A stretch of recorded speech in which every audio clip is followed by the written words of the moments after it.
day is it today? Shit! Crap. What games have I bought recently? Fuck! Damn you, Hyrule Historia! Now am I gonna review this?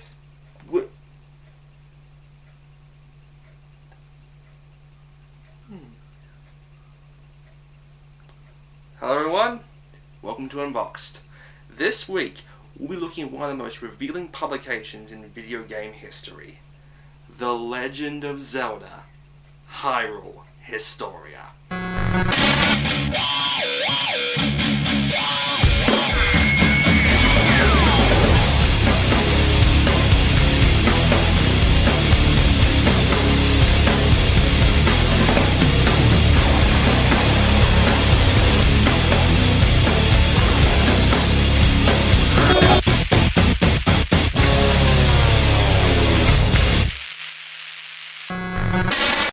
Actually, it would be more like unbooked.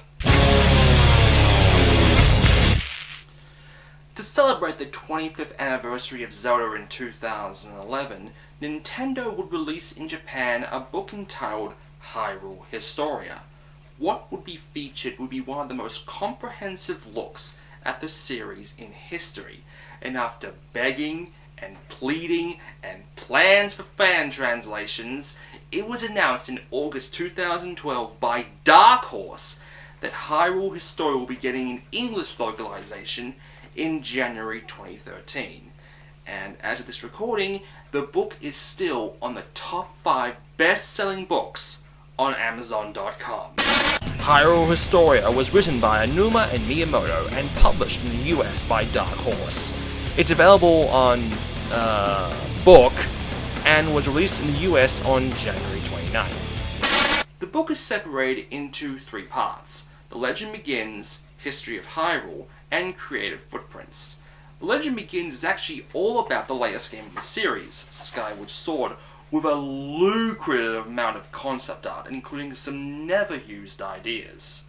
A book like Hyrule Historia just wouldn't work for any other franchise.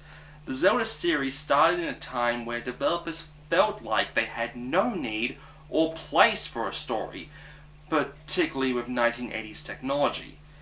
As the series progressed, however, it became more apparent that Miyamoto seemed to have a bigger picture in his head. The biggest part of it was what most fans spent the good past 15 years to figure out: the Zelda timeline.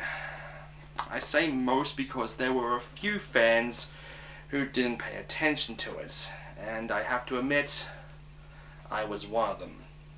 During my Zelda retrospective back in 2011, I continuously said apparent timeline when bringing up the situation, as I honestly couldn't find it in myself to discuss it in any length.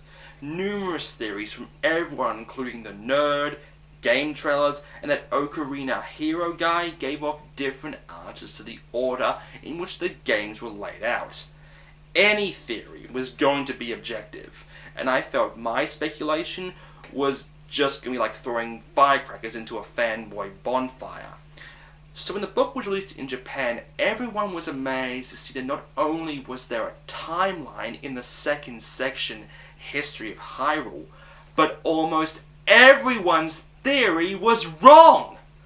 While there was in fact a split after Ocarina, everyone was convinced that it was only a 2-way split.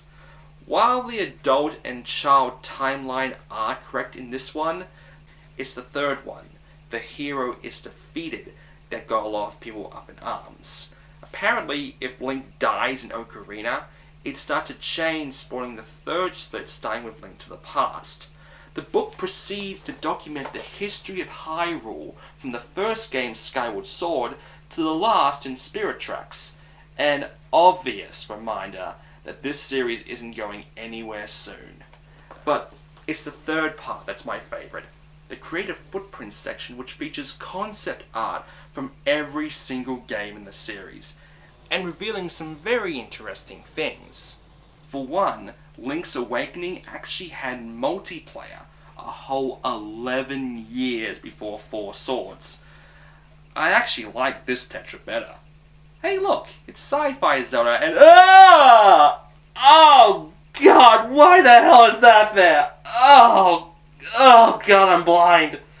They also feature a catalogue of all the games released in the series. No mention of the CDI though. Huh?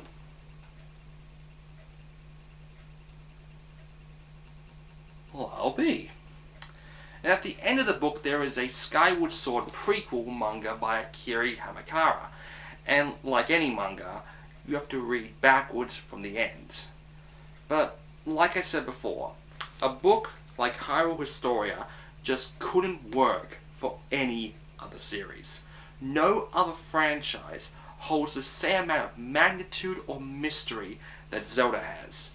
More recent franchises like Mass Effect and Gears of War have had their backstories easily fleshed out in the games and other medias like comics and novels, while other Nintendo franchises either had their history fleshed out more easily like Metroid, or don't need it at all like Mario. Any fan of Zelda is doing themselves a great disservice by not getting this book, which is available now at Amazon, Barnes & Nobles, and other book retailers. Well folks, I'm Enigma, and I promise next week I'll review a game. See you all then.